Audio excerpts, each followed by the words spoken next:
Ada yang sempat bilang dengan saya, orang tuanya sempat bilang kalau anaknya itu berkurang dengan main gamenya, dengan gadgetnya. Jadi di rumahnya kadang-kadang capek setelah selesai latihan. Ya kita habis pulang sekolah benar-benar bisa langsung aja latihan kalau selagi kita niat. Yang penting kan dari diri masing-masing sendiri, Bang.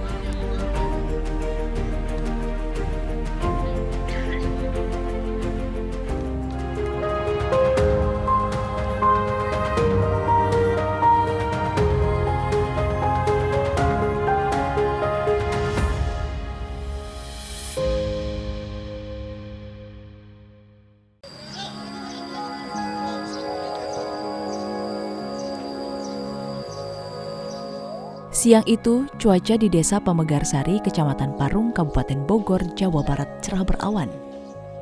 Di sebuah lapangan, sekelompok pemuda bermain sepak bola dan berlatih umpan-umpan pendek. Di pinggir lapangan ada seorang pria dengan jersey hitam.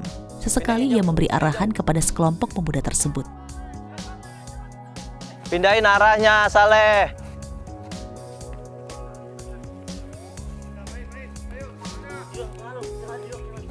Sabar dulu.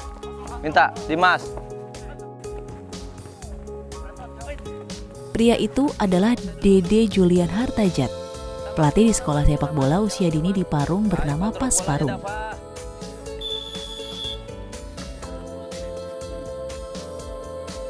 Di sekolah sepak bola ini, Dede tidak melatih sendirian. Ia dibantu rekannya, Farid Ridwan. Ya, langsung cepat masuk. Ya, terus gimana caranya yang kehilangan bola di sini langsung sampai sini terdekat. Ya, paham ya. Dede dan Farid dipercaya menjadi pelatih sekolah sepak bola usia dini di Pas Parung pun bukan tanpa alasan. Mereka merupakan mantan atlet klub sepak bola profesional yang bermain di Liga Kompetitif Indonesia. Farid misalnya, ia pernah jadi kapten di salah satu klub besar Indonesia di level junior. Itu benar-benar dengan perjuangan yang bisa dikatakan penuh kekurangan atau keterbatasan. Tapi saya yakin dengan support orang tua, dengan keseriusan saya, dengan motivasi diri saya sendiri, saya terus berjuang. Akhirnya saya bisa bermain di tim Persija U21. Bahkan terakhir saya bisa main di liga profesional walaupun cuma di Liga 2. Sementara Dede pernah tergabung di salah satu klub divisi 1 pada 2010. Ketika dulu saya bermain sepak bola itu latihan dengan sendiri. Ya, ketika ada seleksi, alhamdulillah saya mencapai hasilnya. Ketika itu saya main di divisi 1 itu Persija Tim. Namun kiprah keduanya di liga profesional terpaksa terhenti karena beberapa alasan. Dede misalnya, cedera lutut memaksa berhenti merumput ketika berumur 23 tahun. Namun semangat Dede di sepak bola tidak luntur. Ia memilih tetap mengabdi di olahraga yang dicintainya sebagai pelatih sepak bola di SSB Parung. Kalau untuk ngelatihnya itu awalnya ketika saya berada di klub Liga 3 waktu itu. Saya sempat juga diajak main di Liga 3. Saya dianjurkan untuk membuat lisensi kepelatihan. Ya, dari situ baru saya ada keinginan untuk bercimpung lagi di sepak bola. Tadinya saya juga mau berhenti di sepak bola karena ingin kerja, tapi keinginan dan cita-cita saya itu nggak akan berhenti untuk di sepak bola. Jadi nggak jauh lah dari sepak bola aja, itu jadi terbentuk dengan pelatih. Serupa dengan Dede, karir sepak bola Farid juga redup karena sejumlah cedera yang ia alami. Di antaranya cedera lutut dan hamstring. Kondisi ini kemudian diperparah dengan munculnya pandemi COVID-19. Meski begitu, hingga kini ia tetap aktif di sepak bola dengan menjadi pelatih di sekolah sepak bola Pas Parung. karena memang saya juga hobi kan. Satu pengen biar ilmu saya bermanfaat juga sedikit banyak. Ya intinya itu, cuma pengen ilmu saya yang saya dapatkan dari segi pengalaman bermain bola di luar maupun di lapangan, di luar maupun di dalam lapangan saya ingin bermanfaat. Gitu. Saat ini, Dede bersama Farid tetap mendedikasikan waktunya di sepak bola. Mereka membantu talenta-talenta muda sepak bola Parung Bogor untuk menggapai mimpinya.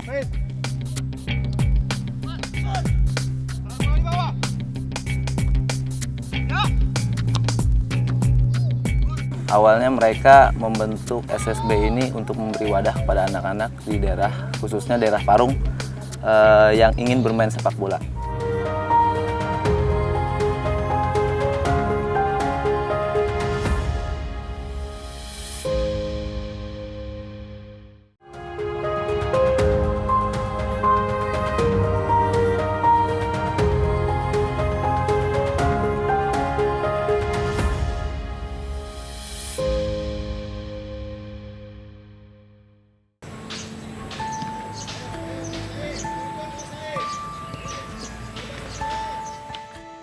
Saat ini sekolah sepak bola PAS Parung punya lebih dari 100 anak didik.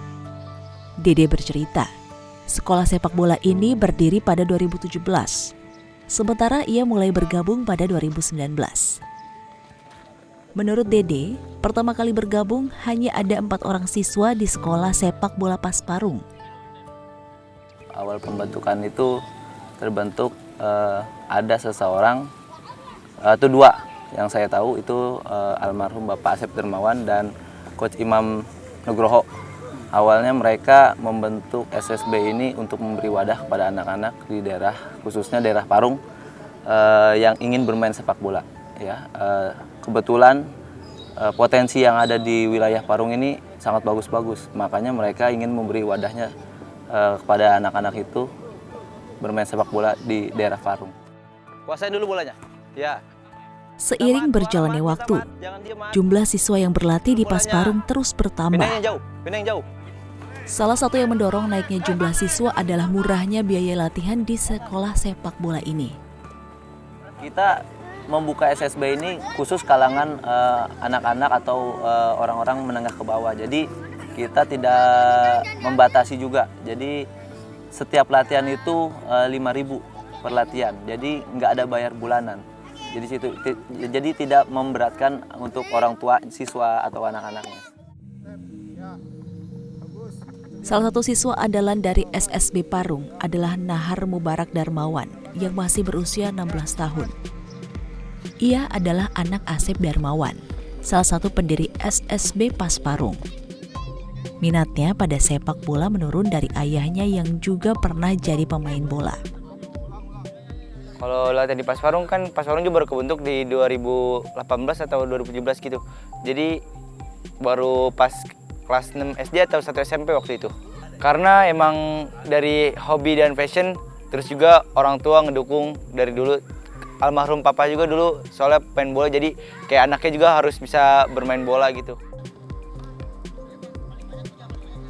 Menurut Dede, tak sedikit warga Parung yang menyambut baik keberadaan SSB PAS Parung. Sebab latihan sepak bola yang diadakan sekolah ini memberikan dampak positif bagi perkembangan anak-anak muda di sana. Oh, itu banyak sekali. Ya, itu juga banyak. Jadi ada yang sempat bilang dengan saya, orang tuanya sempat bilang kalau anaknya itu berkurang dengan main gamenya, dengan gadgetnya. Jadi di rumahnya kadang-kadang capek setelah selesai latihan. Jadi ibaratnya ada nilai positifnya lah dari latihan sepak bola di SSB ini. Saat ini fasilitas yang dimiliki SSB PAS Parung bisa dikatakan masih terbatas. Namun hal tersebut tidak menghalangi siswanya menorehkan prestasi gemilang. Menurut Dede, SSB PAS Parung sudah berhasil meraih sejumlah bergengsi di beberapa kompetisi sepak bola di berbagai tingkat. Alhamdulillah untuk prestasinya yang khusus di Liga Menpora kita 3 kali juara mewakili Bogor. Menpora itu 3 kali di usia 15 dan usia 17. Dan untuk Liga Bogor Junior League kita sampai peringkat 3. Dan untuk terakhir kemarin Liga Top Skor kita sampai juara 3 di usia 15. Setelah melewati sejumlah kompetisi, Nahar merasa makin mantap untuk menjadi pesepak bola profesional. Tak hanya dirinya, Nahar melihat tak sedikit anak-anak seusianya di daerah lain melakukan banyak usaha dan pengorbanan untuk sepak bola. Motivasi saya sekarang karena saya berteman dengan orang-orang luar yang anak-anak daerah juga. Dia itu kan belajar mandiri, keluar dari zona nyaman dia, pergi keluar kota untuk mencari nasib dia dan untuk mencari kesuksesan dia. Saya juga jadi kayak sekarang diri sendiri nih, pengen lebih baik lagi dari orang lain dan pengen terus maju, gak mau tetap di situ-situ aja gitu bang. Pengen lebih sukses dari yang lain juga. Ya bisa lah ngebanggain orang tua dan naikin derajat keluarga. Kini, semangat Nahar untuk jadi juara di lapangan sepak bola masih harus berbagi dengan kewajiban menuntut ilmu di sekolah. Ia mengaku cukup sulit bagi para atlet membagi waktu untuk latihan dan belajar. Namun ia bertekad bisa meraih keduanya. Ribet bang, cuman kayak selagi kita bisa aja kan kayak sekolah dari jam 7 sampai jam 4 atau kadang-kadang jam 2 gitu. Ya kita habis pulang sekolah benar-benar bisa langsung aja latihan kalau selagi kita niat. Yang penting kan dari diri masing-masing sendiri bang. Percuma kalau misalnya dia punya bakat dan kemampuan tapi tidak mau usaha selagi itu. Yang penting mah kita aja juga bisa jaga diri, jaga pola istirahat dan jaga waktu juga sih, bagi-bagi waktu, pintar-pintar kita sendiri bang. Kesuksesan tidak bisa dibangun semalam. Filosofi kalimat tersebut disadari betul oleh para atlet SSB Pasparung. Mereka terus berlatih keras untuk mewujudkan mimpinya menjadi pemain timnas Indonesia selanjutnya di masa depan.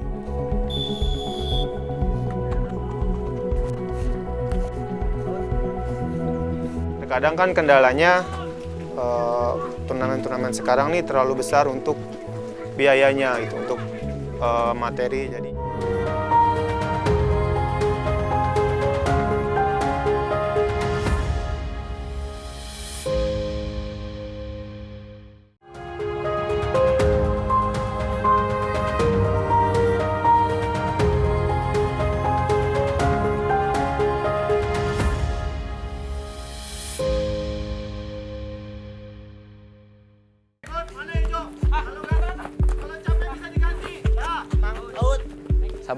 Sabar.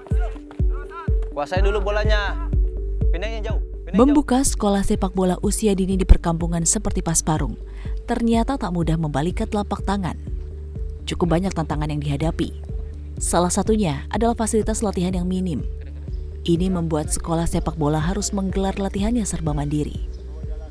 Kalau untuk sekarang yang saya rasakan itu hanya satu, yaitu dari dulu sampai sekarang itu hanya satu, yaitu lapangan. Jadi kita terbentur dengan lapangan, terkadang kita bisa berpindah-pindah lapangan untuk latihan karena kita juga belum punya lapangan yang resmi seperti itu. Ini membuat SSB Pasparung harus merogoh kocek untuk membayar sewa lapangan ketika ingin berlatih. Namun, Dede dan Farid beruntung. Kedekatan mereka dengan warga Parung membuat sekolah sepak bola ini sering kali mendapat potongan tarif sewa lapangan. Kalau untuk rata-rata khusus ya, kebetulan saya orang daerah Pemagarsari itu ada harga khusus mungkin karena saya juga orang Pemagarsari, jadi itu mencapai 500.000 per bulan. Tapi kalau untuk di luar orang Pemagarsari itu bisa mencapai 800 atau 1 jutaan sebulan. Selain dari segi fasilitas, ada masalah lain yang dihadapi sejumlah sekolah sepak bola di tingkat kampung. Salah satunya adalah kesejahteraan pelatih. Sisi ekonomi dari kepelatihan itu, pemasukan dari pelatihan itu saya rasa kurang. Tapi tergantung bagaimana caranya pelatih itu mensyukurinya. Ya, yang terpenting adalah saya melatih ini mencari berkahnya saja. Ya, untuk ibaratnya penghasilannya itu kemungkinan dari luar. Nyatanya, kondisi keuangan menjadi satu masalah utama berkembangnya sekolah sepak bola tingkat lokal. Ini membuat ada sekolah sepak bola yang kesulitan ikut kompetisi karena tidak kuat membayar biaya pendaftaran.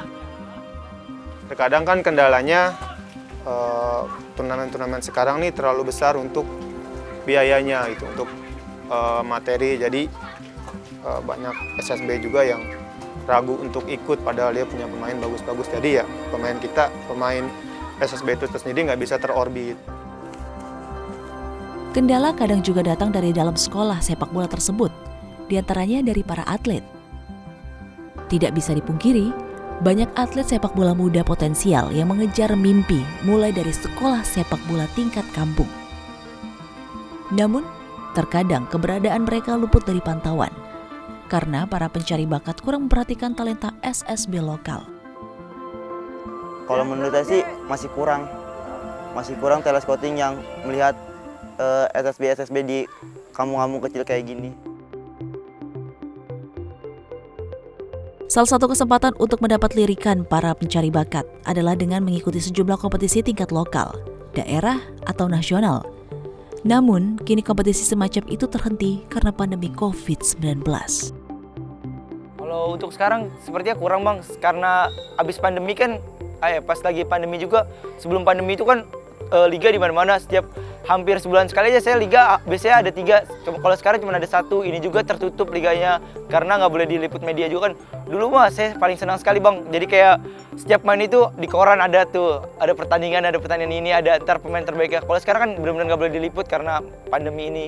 Jadi menurut saya semoga kedepannya liganya kayak Menpora, Suratin, Liga Nasional apa tuh kemarin ada ditingkatkan lagi dan segera dimulai kembali. Meski menemui banyak keterbatasan, tak bisa dipungkiri keberadaan sekolah sepak bola tingkat kampung dapat membantu regenerasi atlet sepak bola Indonesia. Keberadaan SSB lokal ini menjadi batu loncatan untuk meraih mimpi yang lebih besar bagi para talenta sepak bola berbakat Indonesia.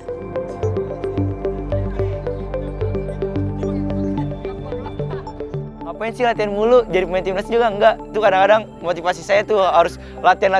Awas aja nih, gue buktiin besok gue akan main di timnas, gue akan main di liga gitu bang biasanya.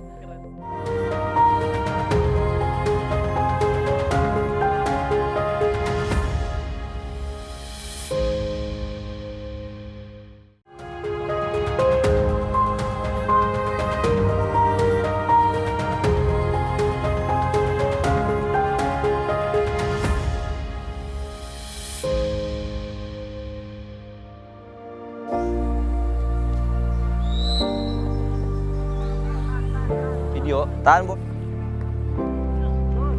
Setelah mengalami jatuh bangun sebagai pemain di liga profesional, pelatih SSB Pasparung, Farid Ridwan, tidak hanya menerapkan latihan teknik saja kepada siswanya. Bagi Farid, ada faktor lain yang harus dimiliki jika ingin menjadi pemain bintang di masa depan. Fisik dan mental.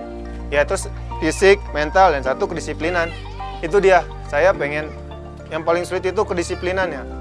Mas, kedisiplinan si pemain di dalam lapangan maupun di luar lapangan. Oke lah, kalau di dalam lapangan mereka ada pelatih pasti disiplin cara latihan, tapi di luar di luar lapangan, di luar latihan, ya kan kita nggak tahu. Ya, saya geber fisik di dalam latihan, mereka istirahatnya nggak disiplin, makannya nggak disiplin, percuma. Jadi ya terutama yang paling saya tekankan disiplinan ke mereka nih, si pemain di dalam lapangan maupun di luar lapangan. Tapi yang paling saya tekankan di luar lapangan. Gemblengan model itu diterapkan Farid demi keberhasilan anak didiknya di masa depan. Sebagai pelatih, Farid ingin siswanya semua berhasil menjadi pemain profesional. Wah, kalau menurut saya ya, saya bangga ya kalau saya bisa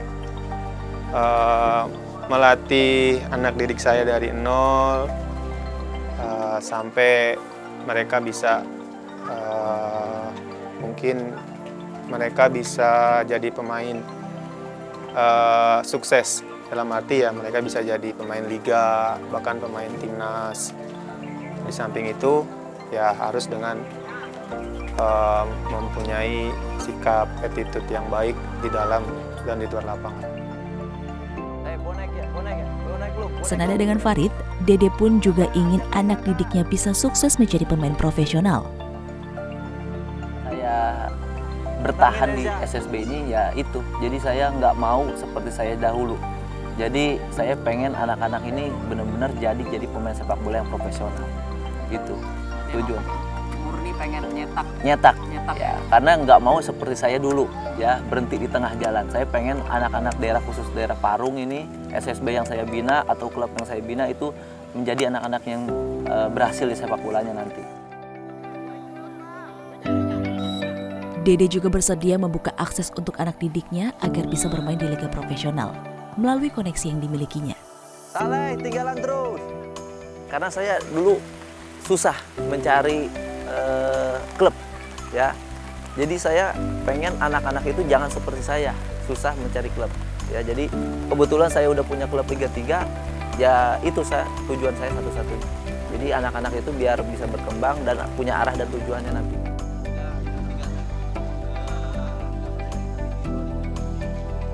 Dede juga berharap pemerintah bisa mendukung penuh sekolah sepak bola, tak hanya di Parung, tapi dimanapun mereka berada.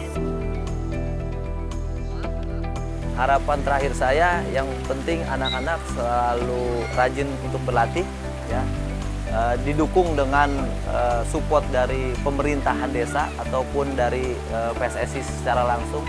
Itu yang sangat saya harapkan untuk saat ini. Impian Nahar tak kalah besar. Ia ingin menjadi pemain tim nasional Indonesia. Ia yakin bisa meraih impiannya itu dan membuat orang tuanya bangga. Harapannya sih insya Allah semoga bisa bermain di luar negeri dan bisa bermain untuk timnas Indonesia. Itu kebanggaan saya sih Bang, bermain bola. Bukan kebanggaan saya, kebanggaan semua atlet sepak bola pasti ingin bermain untuk timnas Indonesia dan bisa bermain di luar negeri. Karena impiannya itu, Nahar mengaku sempat mendapat cibiran dari teman-temannya. Tapi Nahar menanggapinya dengan santai. Kan kadang-kadang ada temen tuh Bang yang kayak kalau habis pulang sekolah biasanya pada nongkrong kan. Kata dia, ngapain sih latihan mulu, jadi pemain timnas juga enggak. Itu kadang-kadang motivasi saya tuh harus latihan. Awas aja nih, gue buktiin besok gue akan main di timnas, gue akan main di liga gitu Bang biasanya. Mimpi puluhan ribu anak Indonesia yang ingin menjadi pesepak bola digantungkan di sekolah sepak bola tingkat lokal.